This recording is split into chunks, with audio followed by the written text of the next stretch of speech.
All right, on to the next dialogue. This is the dialogue is called Equalitree. Trees are not dispersed equitably in cities. How would we make it so? And I must say that I ripped off the U.S. Forest Service international programs on the Equalitree idea, but it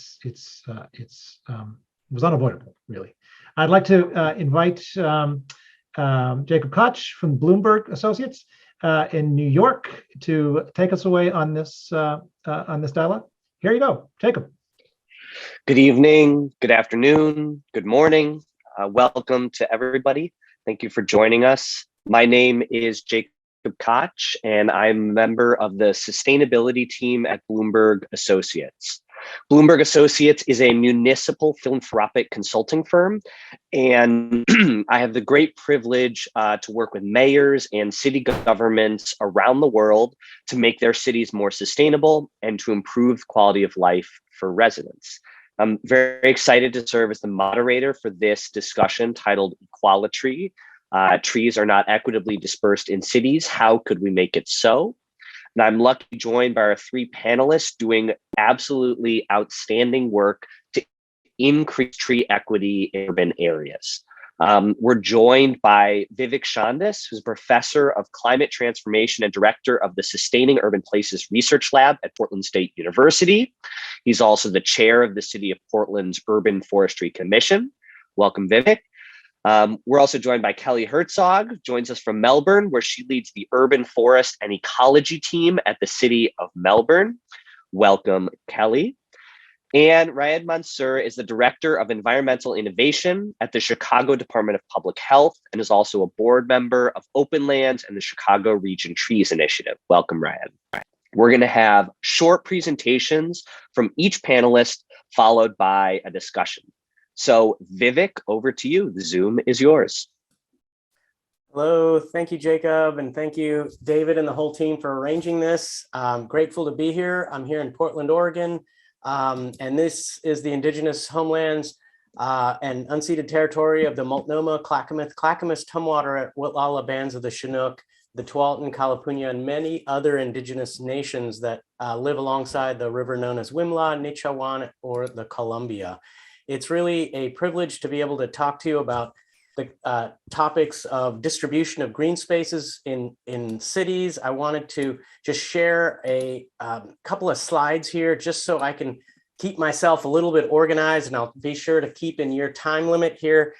Jacob, want to kind of go through this quickly, but we have some time for discussion afterwards. So just really want to think about centering historically marginalized communities and areas in green space planning. And much of the work we come into this with is the everyday experiences of green space, the idea that whether it's a festival setting or whether it's an open park, those are often places that are idiosyncratically experienced with green space. And what we're trying to really get at is how do these green spaces moderate and mediate the health and well-being of communities that are living sometimes in abundance and verdant green spaces, while others are in relatively paved, concretized, and asphalted landscapes.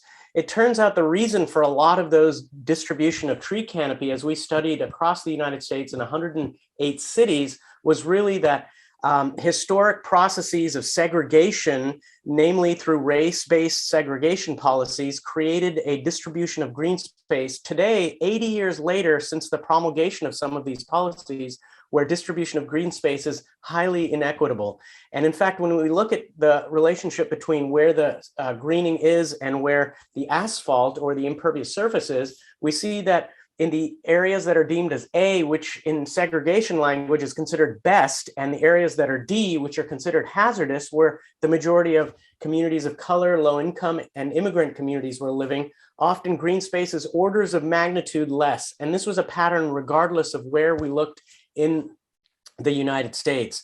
When we look at a case study of the city I'm living in, Portland, the distribution of green space is also very consistent with lower income and what we refer to in the US as communities of color, racially segregated areas of the city having orders of magnitude less green space than those that were historically privileged through planning policies.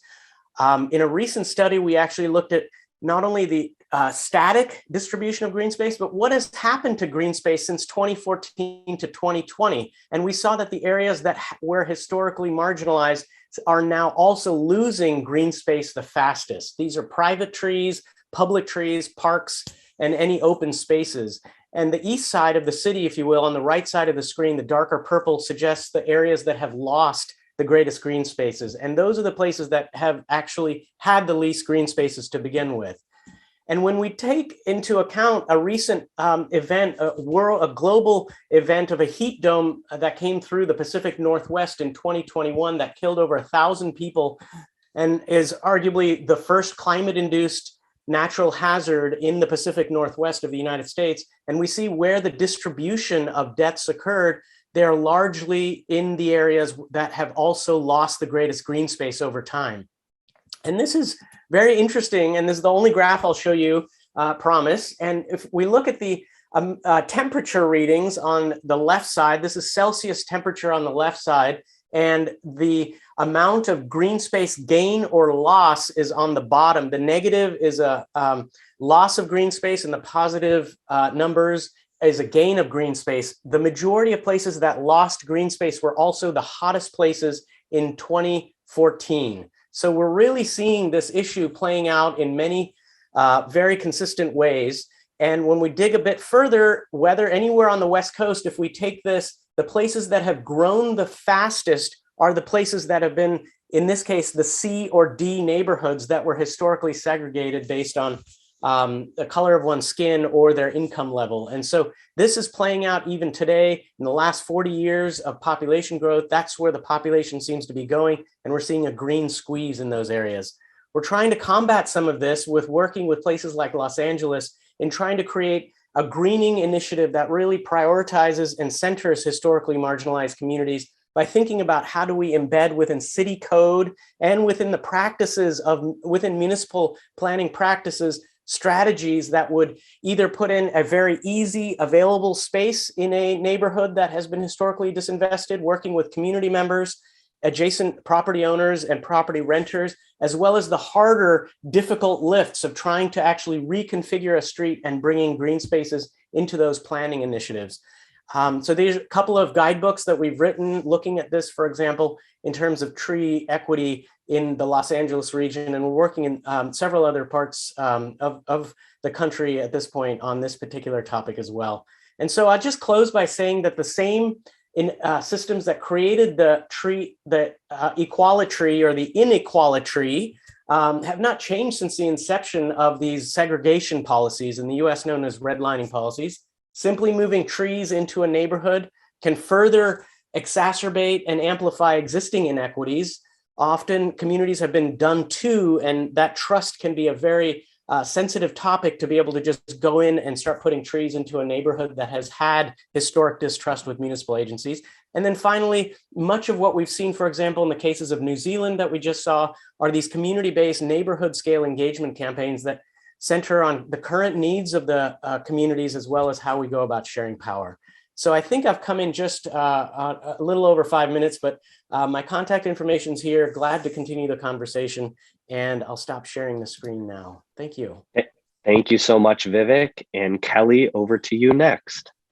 Sorry, everyone, finding the unmute button. Hi, so great to be here. Really happy to be speaking with you all. I want to begin by acknowledging the traditional custodians of the land where I'm coming to you from today in Melbourne. It's morning in Melbourne here, and I want to acknowledge the Wurundjeri Woiwurrung people of the Eastern Kulin Nation and pay my respects to their elders past, present and emerging. I'm going to share my screen. I also have a couple of slides here. Excellent, thumbs up. All right. So I'm going to talk a little bit about what's going on in Melbourne. I lead the Urban Forest and Ecology team here, and we work under a couple of key strategies, but today I'm going to focus on the urban forest strategy. So this was adopted by our council in 2012 and primarily driven by urban heat. So we've got problems with heat in Melbourne, it's getting hotter, and we know that trees and green infrastructure help to offset that a bit. And so from that perspective, the conversation about equality is really important. the strategy has a number of key targets, but primarily, most of the work is going on in the space of trying to double our tree canopy cover. We know that if we can get to about 40%, it will have a significant impact on the temperature, the human thermal comfort for people in our city. And so we're trying to go from 20% to 40%. We're about 10 years into this strategy. We also want to increase tree species diversity and a range of other factors. Now, under this strategy, we've got 10 local urban forest precinct plans. So basically, these are implementation plans that sit under the urban forest strategy, and they tell us in a more detailed sense how we will deliver those urban forest strategy targets in each local neighbourhood. And so the beauty of this approach is it's allowed us to go out and speak with the community in each of these neighbourhoods about our goals for the urban forest in the city, but it allows us to develop a nuanced approach in each neighbourhood that reflects the views and perspectives of the people who live there, while also still achieving those high-level targets. And so these plans are about 10 years old.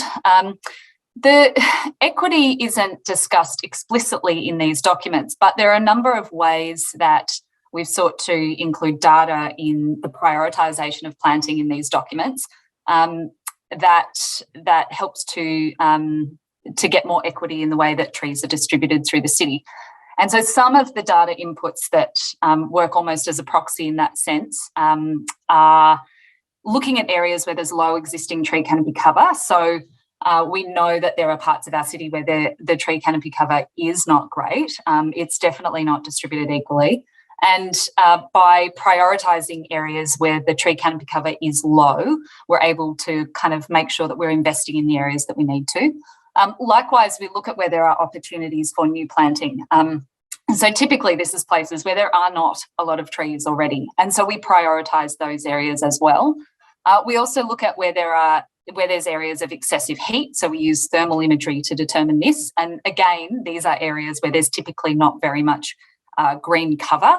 And so we prioritise that as well. And we also looked at where there are a high proportion of vulnerable residents. Now, I'll come back to this in a couple of slides, but the 10 years ago when we made these documents, the definition of vulnerability that we used was pretty rudimentary, and it was really just looking at where there were people under the age of 5 and over the age of 75 as the kind of proxy for vulnerability.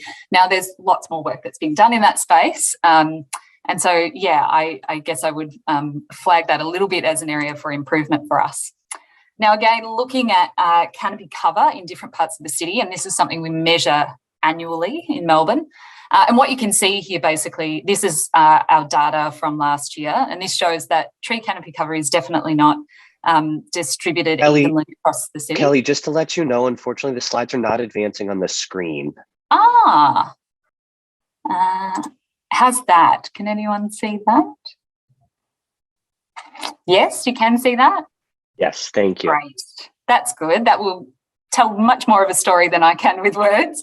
So what you can see here is that the canopy is definitely not distributed evenly. And so, again, similar to the story about Portland, there are areas of our city where there's lots of development going on, areas where we're losing a lot of tree canopy, and these are the areas that also have low vegetation cover to begin with. And so this is kind of the context that we're working in. Now, I'm going to jump to my last slide. Can you see that? Okay, good. Just checking. So I just wanted to finish by saying that, as I mentioned, our urban forest precinct plans are due for renewal.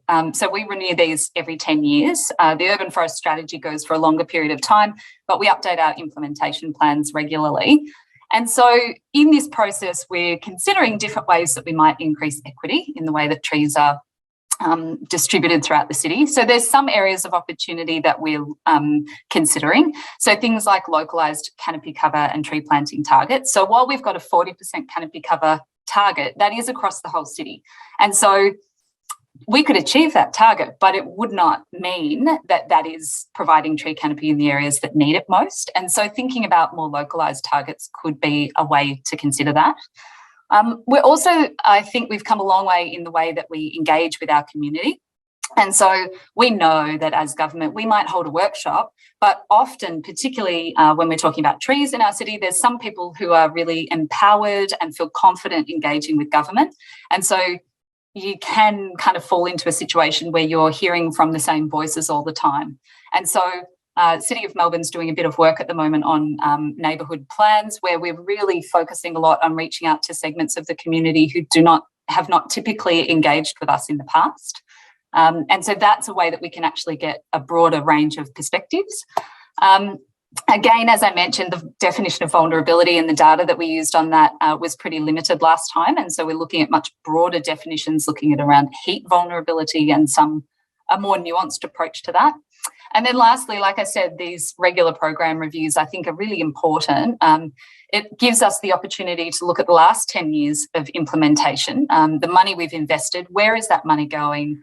Are we getting canopy cover outcomes where they're needed? And can we do some course corrections in our program now to actually make sure that we're hitting those marks? So I'll leave it there. Thank you so much, Kelly. Ryad, over to you.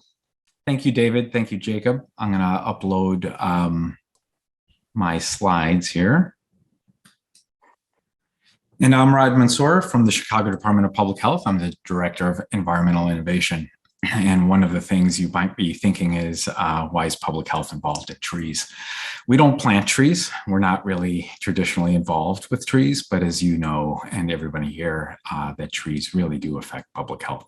Before I go to the next slide, I want you to look at the background of this tool that we developed, which is LiDAR data. It's light detection and ranging, and it's pulse laser that's flown through a plane down to the street level and captures the trees. Not all of them, most of them, but gives us a good sense of tree distribution throughout the city. Now, you can't make a lot of sense out of this, but there are neighborhoods like this one, where the tool identified it, and I'll show you the tool in a moment, but as you can see, one side is residential and there's not one tree in the parkway. That's the space closest to the street. And on the other side is industrial.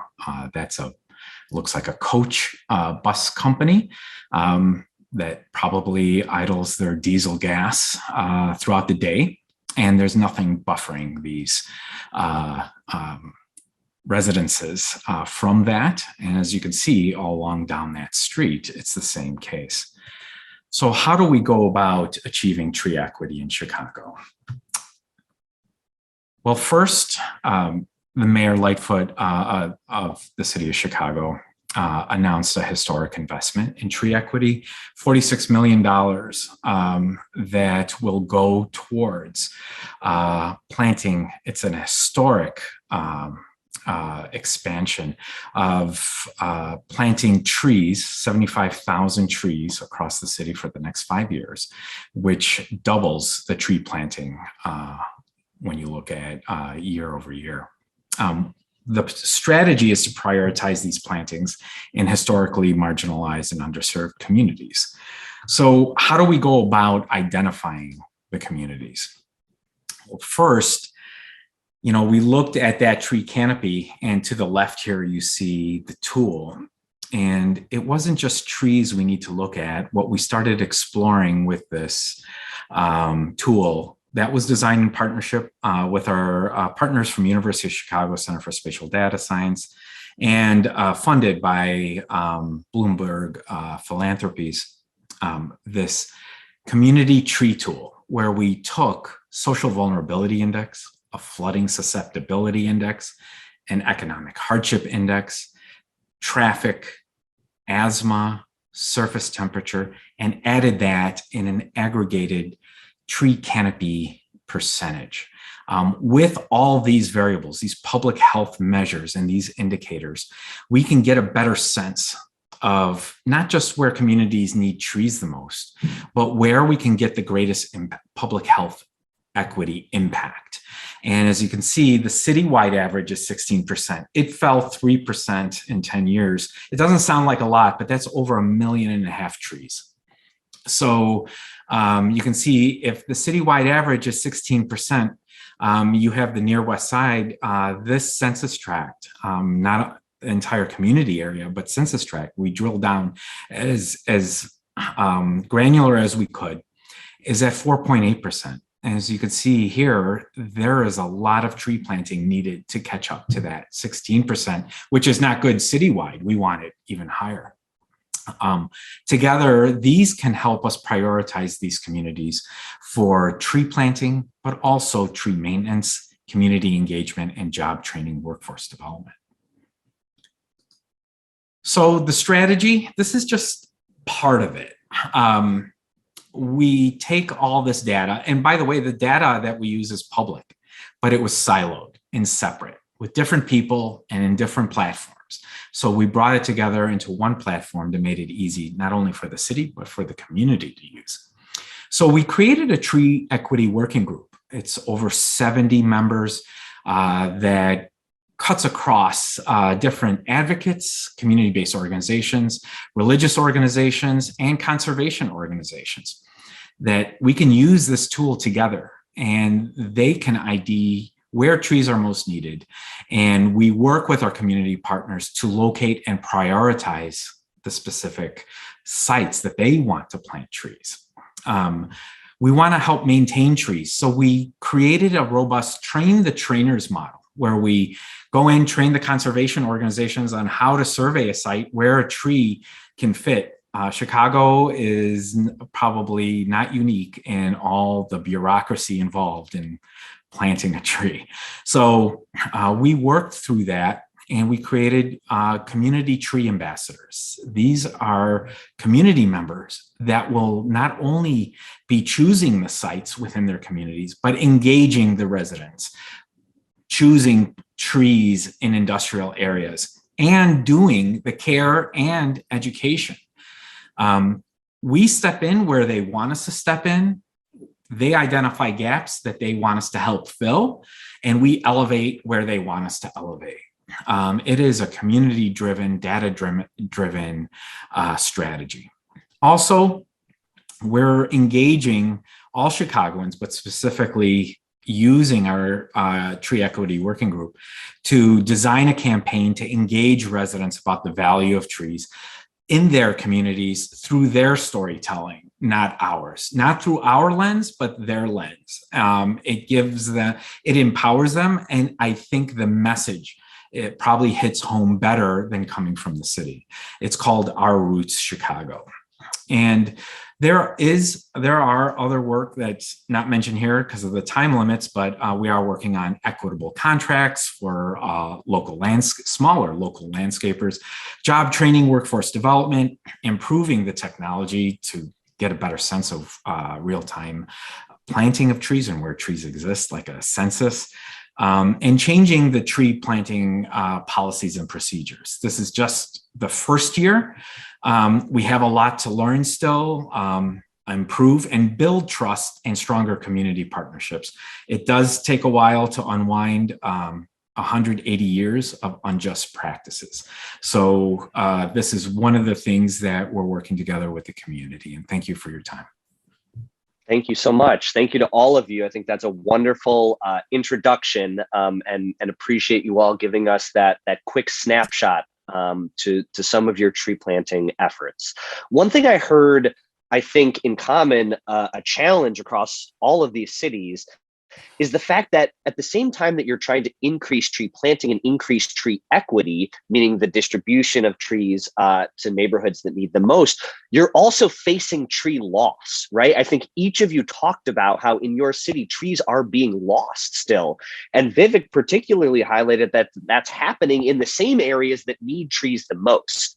So maybe just to follow up, I'd love to ask each of you to, as succinctly as possible, tell us what are the leading reasons why trees are being lost in your city, and just a couple of things that you're working on to try to reverse that. Maybe we'll go in reverse order, right, Ed? Starting with you, tell us a little bit about why trees are being lost in Chicago, what you're trying to do about that. Yeah, there are many reasons why trees are being lost. Disease is one. Emerald ash borer really hit our ash trees. We have 45,000 left, and they won't live long. So we need to replace them. Climate change, extreme weather events, the storms, one derecho really knocked out, I think it was 12,000 trees across Chicago. And development. It's a cross between businesses taking up space, but also some people don't like trees. And this is a multi-pronged community engagement education process where we have to, we're getting attacked in several fronts, so we have to do the same. And I think we're using the community to help us solve these problems. Thank you. Kelly, what's happening in Melbourne? Why are trees being lost? It's the same story, really. Look, two things happen where we lose most of our trees. Firstly, if they fail to establish very well, so a tree health issue. Now, what we're doing about that is working with our maintenance contractors. So when we plant a tree in Melbourne, we've got a contractor who does that for us. And part of that contract, we require them to care for that new tree for 2 years. And so what we're doing at the end of that 2 years, someone in our team will inspect every single tree, and we won't accept that tree for the city to kind of take carriage of until we're completely satisfied that it's established well. And so what happens is that contractor might have to go back and do a little bit more work. They might have to sort of care for that tree really carefully a little bit longer if it's not quite there. And we're also doing a lot of inspection work. So every single tree that goes in the ground gets inspected to make sure it's up to the standard, so it's not poor quality stock. The second thing is development, and that's a big story in Melbourne. And one of the things we're doing there is we've started the Urban Forest Fund. And so this is a grant giving program that council operates where we offer matched funding grants for greening projects on private property, because what we know is that the areas that are losing a lot of tree canopy and greening, often it's because the land is being developed and you have these big tall buildings that take up the entire land area. And so where does the replacement greening go? They take out trees. We have a policy that means that where public trees are removed, they have to pay us the value of the tree. And so we have this revenue that comes in, which we would rather not have. We would rather the trees in the landscape, but we have this money. And so what we're doing is using these grants to actually provide that money back to people to do greening projects on private property that are publicly accessible. And we focus that funding in the areas where we see most development and most canopy loss. So it's not ideal. We'd rather the trees stayed where they were, but we're trying to kind of redirect some of that revenue back in the areas that need it. Thank you. Vivek, tell us a little bit about Portland. And you mentioned specifically the issue of trees being lost in the areas where they're most needed.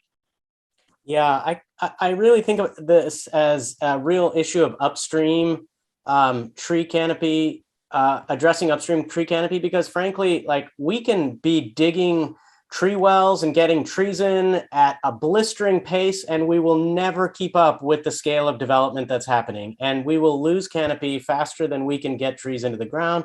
So going upstream is the only solution that I can see really viable here. And so what I'm doing as part of the Urban Forestry Commission is really requiring that our planning bureaus, that our transportation bureaus come in front of us in order to make any revisions. We have a pedestrian guideline revision that's happening right now, for example, for sidewalks and roads and widths. And the idea of being able to integrate green infrastructure as we're trying to kind of codify this into the pedestrian guidelines, into planning development code, that's the only way we're really going to be able to stave off the level of canopy loss that we're seeing here. The other prong is to develop a culture around as you know, we're calling it arboriculture, which basically is an attempt to try to celebrate through Arbor Day celebrations.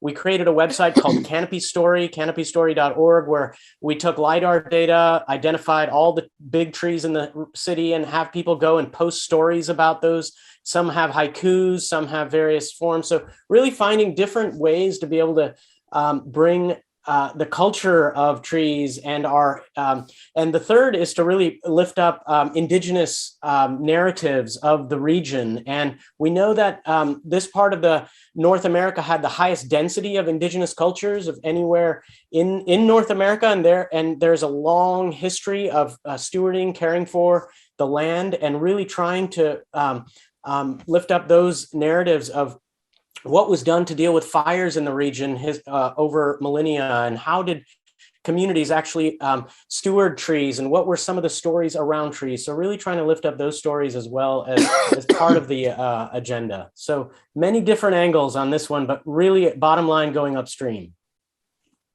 Thank you. So maybe just like to turn briefly to this issue of tree establishment and making sure that trees mature, because as we all know, right, those full benefits of what a tree can provide, they increase over time. They increase as the tree matures, right? And so to really get the full range of community benefits, we want trees to grow, to be happy and healthy. And that requires some initial upfront maintenance. And then, you know, after trees are established, less and less. So I'm interested in what sorts of, you know, Kelly, you talked about making sure that warranty period, you know, after 2 years, that you're inspecting every single tree to make sure that it's healthy at the end of that establishment period. Maybe to start with you, what else do you think is important, and what have you found success with in terms of getting communities involved, residents involved in maintenance kinds of activities, or what else do you think about in terms of making sure that you as the city can help those young trees that you plant, make sure that they reach full maturity to generate all those benefits?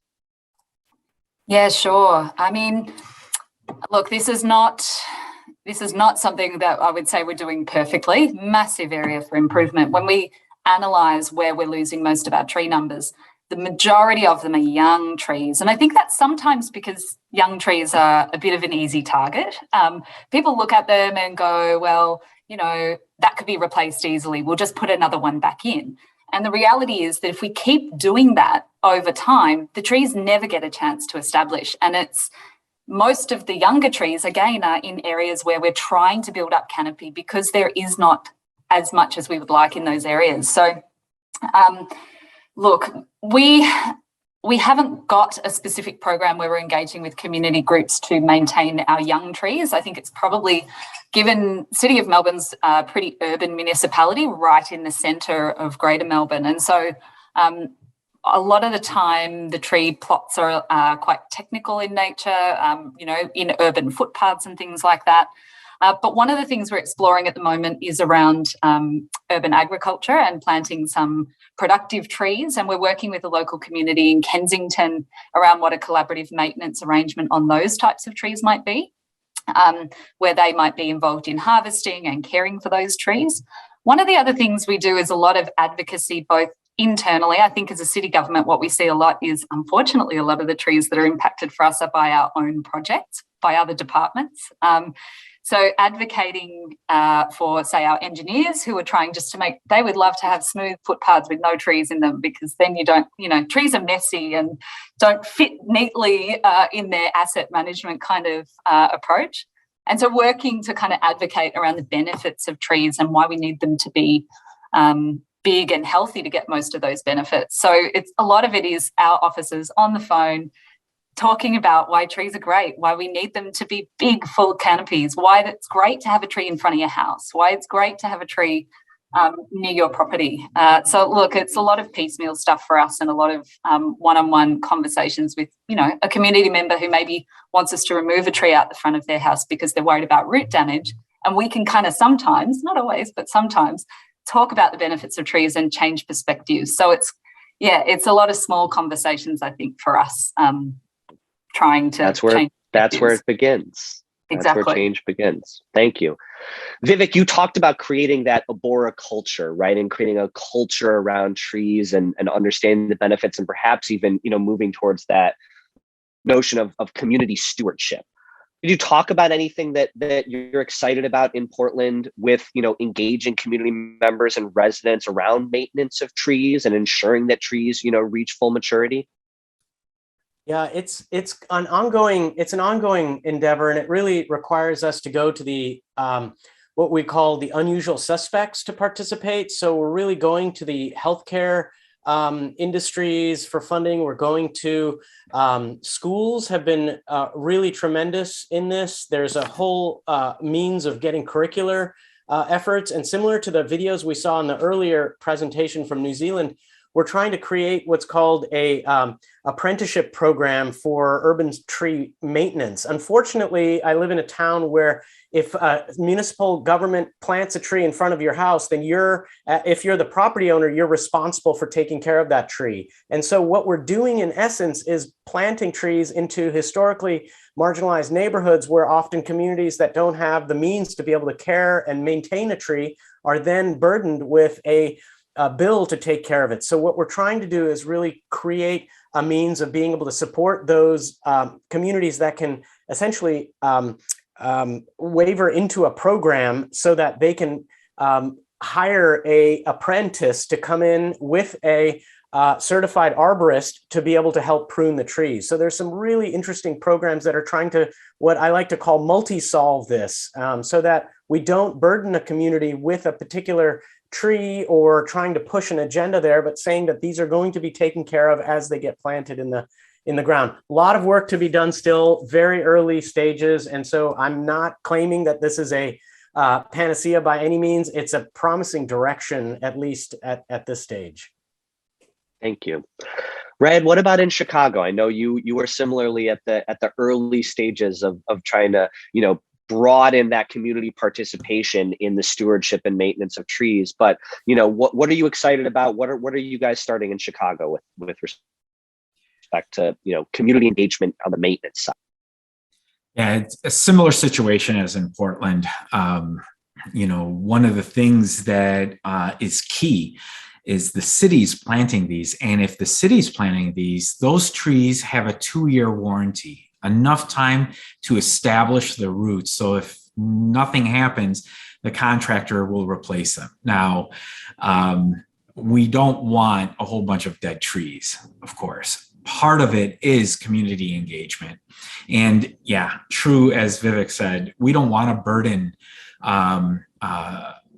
these vulnerable populations that have a lot of other concerns on their plate.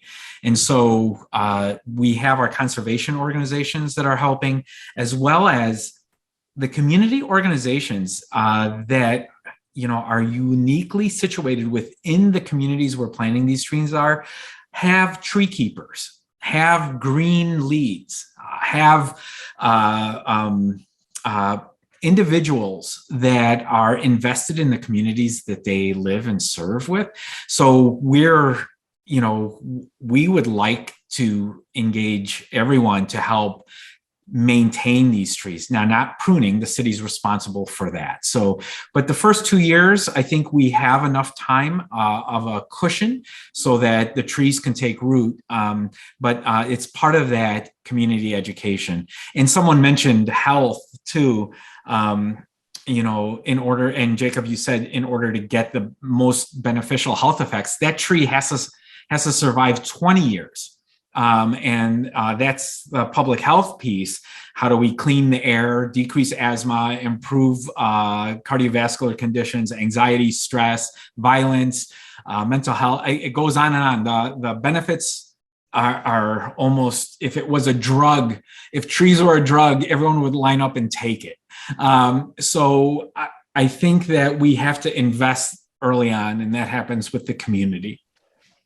Thank you so much. Well, I want to thank all of our panelists, Raed, Vivek, and Kelly. These are really wonderful examples of really good work happening on the ground in cities. And I think if you all take one message away from this session, I think, what I heard is, in order to increase the equitable distribution of trees in our cities, it's not enough to just focus on planting more trees. We also have to focus on maintaining the existing canopy and ensuring that trees that are planted reach maturity, right? Establish and grow.